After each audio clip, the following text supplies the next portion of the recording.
Undefeated बहमूत episode number 4 की starting में बारजीड किसी इंसान से बात कर रहा रहता है रूइंस के बारे में। फिर बारजीड कहता है जो हॉर्न हम लोग को चाहिए डेप्थ के अंदर जाने के लिए वो तुम्हारे पास है। तभी वो इंसान कुछ कहता है और हमें नहीं पता चलता वो क्या कहा है, लेकिन उसकी बात से बारजीड काफी हैरान होता है और कहता है वो लड़की। तो वो इंसान भी मुस्कुराने लगता है। फिर बारजीड कहता है वो समझ गया उन्हें किस चीज के ऊपर एम करना है। आगे बारजीड कहता है कि वो उसकी एक्सपेक्टेशन पे खड़ा उतरेगा और उसे निराश नहीं करेगा क्योंकि वो उसका दोस्त है। उसके बाद हमें दिखाया जाता है कि लक्स अपनी क्लास के अंदर सो रहा रहता है। तभी वहाँ पे क्लूसिफर आती है और कहती है कि उसने उसे बचा लिया उस डुअल को एक्सेप्ट करके। साथ वो कहती है कि उन लोगों को लग रहा था कि उनके पास सफिशिएंट टाइम है, लेकिन ऐसा नहीं है। लेकिन उसे लगता है कि अगर लक्स अपने डिवाइन ड्रैग राइड का इस्तेमाल करेगा तो कोई भी प्रॉब्लम नहीं होगी। लेकिन फिर लक्स सोचने लगता है क्या ये सही रहेगा। तो क्लूसिफर कहती है लगता है कि उसे गुस्सा नहीं आ रहा है और वैसे भी वो उसका रियल बॉयफ्रेंड नहीं है। ये सुन के लक्स कहता है ऐसी बात नहीं है, उसने अपनी मर्जी से हाँ कहा था। तभी वहाँ पे आ जाती है लीशा और कहती है इसका मतलब है कि तुम उसके बॉयफ्रेंड नहीं हो, यानी क्लूसिफर उससे शादी नहीं करना चाहती थी जिसके कारण तुमने उसके बॉयफ्रेंड बनने की एक्टिंग की। ये सुन के उसे थोड़ी सी शांति मिली है और वो काफी खुश है। फिर वो भी कहती है कि जब तक तुम दोनों अपनी पूरी ताकत डुअल में इस्तेमाल करोगे तब तक किसी चीज के बारे में डरने की जरूरत नहीं है। तो फिर क्लूसिफर भी कहती है हाँ उसने सही कहा। फिर लीशा कहने लगती है कि वो लक्स के ड्रैग राइड को और ताकतवर बनाएगी और वो उसके अटैक मेथड को और ज्यादा इम्प्रूव करेगी और लक्स उसके साथ काफी सारी नई नई टेक्निक का इस्तेमाल कर पाएगा। ये सुन के लक्स उसे मना करने लगता है और कहता है इसकी कोई जरूरत नहीं। तभी क्लूसिफर कहती है कि आज वो उसके साथ डेट पे नहीं जा पाएगी क्योंकि उसे थोड़ा सा काम है। क्लूसिफर के जाने के बाद लीशा पूछने लगती है लक्स इतना थका हुआ क्यों लग रहा है।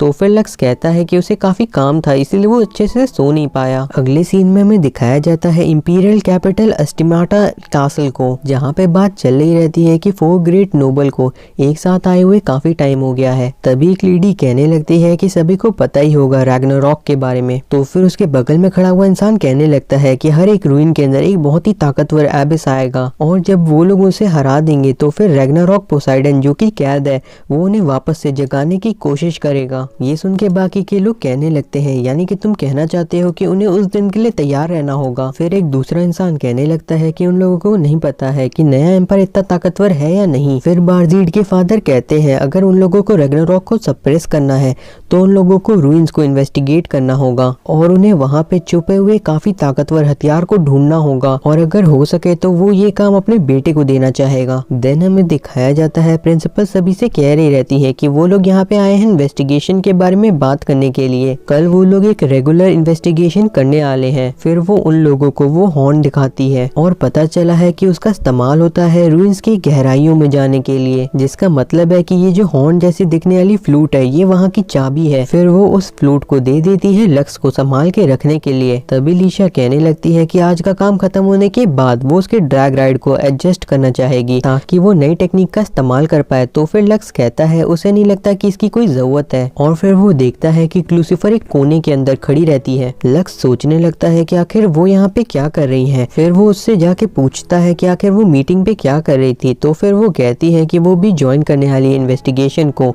तो फिर लक्स कहता है वो तो ट्रांसफर स्टूडेंट है ना। लेकिन फिर क्लूसिफर कहती है कि वो उन लोग की साथी है तो उन्हें उसको स्पेशल ट्रीटमेंट देने की जरूरत नहीं है और वैसे भी इस चीज से उसे अपने गोल को अचीव करने में मदद मिलेगी। उसके बाद हमें दिखाया जाता है कि लक्स बात ले रहा रहता है और सोच रहा रहता है। उसे अभी भी नहीं समझ में आया कि आगे क्लूसिफर इन्वेस्टिगेशन क्यों ज्वाइन कर रही है। तभी अचानक से वहाँ फिल्फी आ जाती है। लक्स पूछता है कि वो यहाँ पे क्या कर रही है। तो फिर फिल्फी कहती है कि वो देर तक ट्रेनिंग कर रही थी तो उसकी बड़ी बहन ने कहा कि वो अब नहाने जा सकती है। लक्स सोचता है तो ये उसकी करतूत है। तभी फिल्फी वहाँ पे सोने लगती है तो फिर लक्स उससे कहता है कि यहाँ पे मत सो। फिर वो उसके बैक पे देखता है और कहता है यहाँ पे तो एक निशान था ना। उसे अच्छी तरीके से याद है कि यहाँ पे एक निशान था, लेकिन फिर गर्म पानी में ज्यादा देर रहने की वजह से उसे चक्कर आने लगते हैं। आगे में दिखाया जाता है सारी की सारी नाइट स्क्वाड्रन आ गई रहती है इन्वेस्टिगेशन के लिए। उनकी इंचार्ज उन सभी को प्लान बताने लगती है इससे पहले कि वो लोग यहाँ से जाएं। फिर इंचार्ज बताती है कि ये स्पेशल पार्टी पार्टिसिपेंट है। फिर वो अपना नाम बताता है और कहता है कि वो यहाँ पे आया है रुइंस और एबिस दोनों की एक साथ इन्वेस्टिगेशन करने। वो यहाँ पे सिर्फ और सिर्फ उनकी मदद करना चाहता है। तो फिर लीशा कहने लगती है यहाँ पे आके चल क्या रहा है इंस्ट्रक्टर। तो फिर बारजीड कहता है क्या तुम्हें दिक्कत है कि एक आउटसाइडर तुम्हारे इस इम्पोर्टेंट मिशन में आ रहा है, लेकिन उसके यहाँ पे कोई भी गलत इंटेंशन नहीं है, वो सिर्फ और सिर्फ मदद करना चाहता है और उसके यहाँ पे रहने से उन्हें फायदा ही होगा नुकसान के बजाय। इंस्ट्रक्टर को भी उसकी बातें कुछ खास पसंद नहीं आ रही रहती, लेकिन फिर वो अपनी तारीफ करने लगता है और कहता है वो जिसने पिछले साल टूर्नामेंट के अंदर तीसरा रैंक हासिल किया था वो उन लोगों को यहाँ पे अच्छी तरीके से प्रोटेक्ट कर सकता है। लीशा कहने लगती है तुम अपने काम से काम रखो।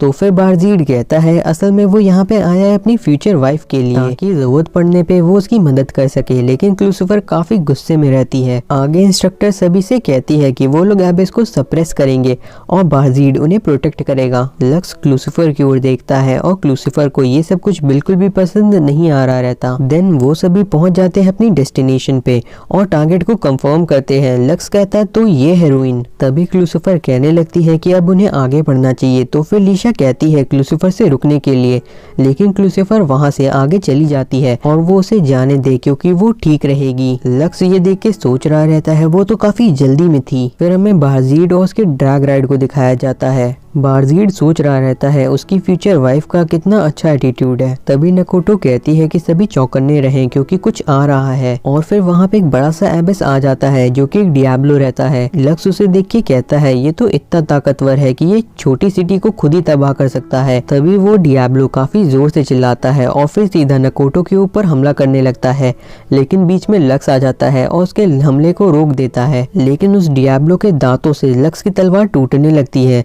तो फिर लक्स सोचता है इस तरीके से तो वो कुचला जाएगा, लेकिन तभी कोई फायर करता है अपनी गन से। लक्स उस हमले से बार बार बचता है और वो हमला जाके डियाब्लो पे लगता है। ये देख के लीशा थोड़ी सी चिंता करने लगती है। फिर लीशा भी अपनी गन से फायर करने लगती है और बाकी के ड्रैग राइड भी, लेकिन डियाब्लो अपनी स्पीड की मदद से काफी तेजी से उड़ के बच जाता है। शारिस सोचती है ये तो काफी तेज है और डियाब्लो उसे मार के दूर फेंक देता है। लीशा भी सोचने लगती है वो इस तरीके से उसे नहीं मार पाएगी। तभी वो डियाब्लो व्हाइट ब्लड के टारगेट पे आ जाता है और कोई अपने गन से फायर भी कर देता है और उस डियाब्लो को वो हमला लग भी जाता है। और ये सारे हमले क्लूसिफर ही कर रही रहती है अपने डिवाइन रायमेंट व्हाइट ब्लड की मदद से। तभी बारजीड भी अपने ड्रैग राइड का इस्तेमाल करने लगता है और कहता है तुम अजीब सी चीज, तुम्हें एक रैग्नारॉक कहते हैं। और फिर वो अपने ड्रैग राइड से काफी ताकतवर हमला करता है जो कि उनके दो ड्रैग राइड को लगने से बस बचता है और जाके उस डियाब्लो पे लगता है। ये देख के लीशा सोचती है तो ये है उसकी डिवाइन रायमेंट। फिर बारजीड पूछता है लक्स से क्या वो उसके साथ कम्पीट करना चाहेगा। अगर वो डियाब्लो को उससे पहले मार देगा तो फिर वो मान लेगा कि वो डुएल भी जीत गया। लेकिन तभी वहाँ पे लीशा आ जाती है और कहने लगती है अगर तुमने और बकवास की तो फिर मैं तुम्हें मार मार के नीचे गिरा दूंगी। लेकिन फिर भी बारजीड कहता है क्या तुम्हें खुद पे कॉन्फिडेंस नहीं है लक्स को उसकी बातों से गुस्सा आ रही रहती है। लेकिन तभी वहाँ पे क्लूसिफर आ जाती है और कहती है ये सारी बकवास बंद करो और वो डियाब्लो अभी भी जिंदा रहता है। फिर बारजीड अपने ड्रैग राइड के हाथ को क्लूसिफर के ड्रैग राइड के कंधे पे रखता है। तो फिर क्लूसिफर कहती है कि वो उससे पहले अपने दुश्मनों को खत्म करेगी। ये सुन के बारजीड कहता है अच्छा ठीक है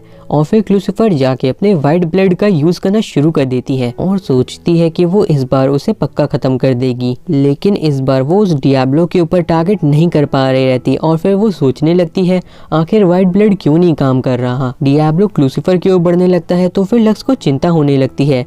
क्लूसिफर उसके ऊपर अपनी गन से हमला करती है और डियाब्लो अपने मुंह से आग निकालते हुए हमला करता है। दोनों के हमले एक दूसरे से टकराते हैं, लेकिन क्लूसिफर का हमला कमजोर पड़ जाता है जो देख के क्लूसिफर काफी ज्यादा हैरान होती है। डियाब्लो के हमले से लक्स बचा लेता है क्लूसिफर को। लीशा को ये सब कुछ देख के लक्स की काफी ज्यादा चिंता हो रही रहती है और फिर वो सभी मिलके अपना फायर करना शुरू कर देते हैं, लेकिन डियाब्लो उनके हमलों से बहुत ही आसानी से बच रहा रहता है। फिर लीशा सोचने लगती है कि आखिर वो उसे कैसे मारे। तभी बारजीड अपनी एक कुल्हाड़ी निकालता है और अपनी कुल्हाड़ी को अच्छी तरीके से निशाना लगा के फेंकता है, जिससे वो हमला सीधा जाके डियाब्लो को लगता है, जो देख के सभी लोग बिल्कुल हैरान रह जाते हैं। और फिर बारजीड लक्स से कहता है हारे हुए प्रिंस, लगता है मैं जीत गया। जैसा कि उसे लगा था लक्स उसके मुकाबले का है ही नहीं। दूसरी तरफ क्लूसिफर भी सोच रही रहती है आखिर वो व्हाइट ब्लड का यूज क्यों नहीं कर पाई। लेकिन फिर लक्स कहता है कि वो इतनी जल्दी अपना ध्यान न हटने दे और तभी वो डियाब्लो के अंदर से काफी काफ़ी सारी एनर्जी निकलना शुरू हो जाती है।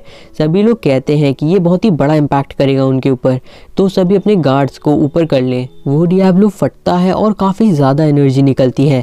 सभी अपनी बैरियर की मदद से उसे रोक रहे रहते हैं। उस इम्पैक्ट को रोकने में लक्स को काफ़ी ज़्यादा दिक्कत हो रही रहती है। तभी वो देखता है क्लूसिफर की ओर, जहाँ पे फैफनेर से अपना कंट्रोल वो खो देती है और फिर वो सोचने लगती है आखिर ये सब हो क्या रहा है। तभी अचानक से रुइंस चमकने लगता है और लक्स ये देख के सोचता है आखिर रुइंस क्यों चमक रहा है। फिर वो क्लूसिफर के पास चला जाता है और उसके इम्पैक्ट से उसे बचा लेता है, लेकिन ऐसा करने में लक्स को काफ़ी ज़्यादा दिक्कत हो रही रहती है।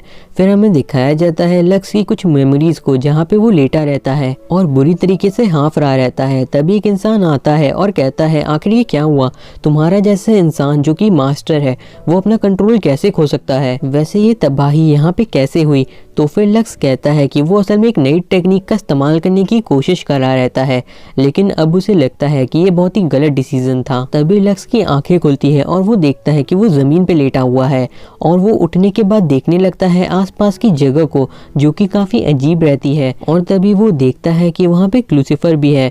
क्लूसिफर कहती है उसे नहीं पता कि वो लोग खतरे से बाहर है या नहीं।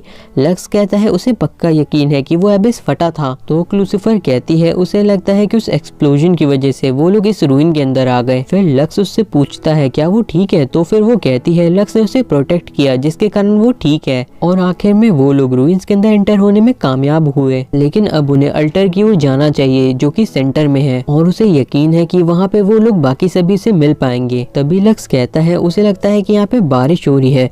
तो फिर क्लूसिफर कहती है उसे नहीं पता कि यहाँ पे चीजें किस तरीके से काम करती हैं, लेकिन तभी वो नीचे गिर जाती है। लक्स कहता है कि वो बैटल की वजह से लगता है काफी कमजोर हो गई है और उसे अब आराम करना चाहिए, लेकिन क्लूसिफर कहती है उसके पास कोई चॉइस नहीं है, उसे ये करना ही होगा, लेकिन वो फिर से गिर जाती है। तो फिर लक्स अपने कंधे का सहारा देते हुए क्लूसिफर को वहाँ से ले जाता है। वो दोनों एक अजीब सी जगह पे आ जाते हैं। फिर लक्स पूछता है आखिर क्या रीजन था कि तुम ब्लैक हीरो को ढूंढ रही थी। तो फिर क्लूसिफर बताती है हर एक ड्रैग राइड की एक लिमिट होती है जिससे आगे वो नहीं जा सकता, लेकिन ब्लैक हीरो को देख के लगता है कि ये बात उस पर लागू नहीं होती और हो सकता है कि वो भी क्लूसिफर के जैसा ही हो। फिर वो दोनों देखते हैं कि वहाँ पे कोई नहीं रहता, इसका मतलब है कि वो लोग सबसे पहले हैं जो यहाँ तक आए हैं। लक्स पूछता है क्या यही है अल्टर, तो फिर क्लूसिफर सीधा उसके बीच में जाने लगती है। लक्स उस हॉर्न को निकाल के देखता है और सोचता है शायद यही चाबी है, क्या उसे यहाँ पे उसे बजाना होगा, लेकिन तभी अचानक से अल्टर चमकना शुरू कर देता है। तो फिर लक्स पूछता है क्लूसिफर से कि आखिर क्या हो रहा है। क्लूसिफर कहती है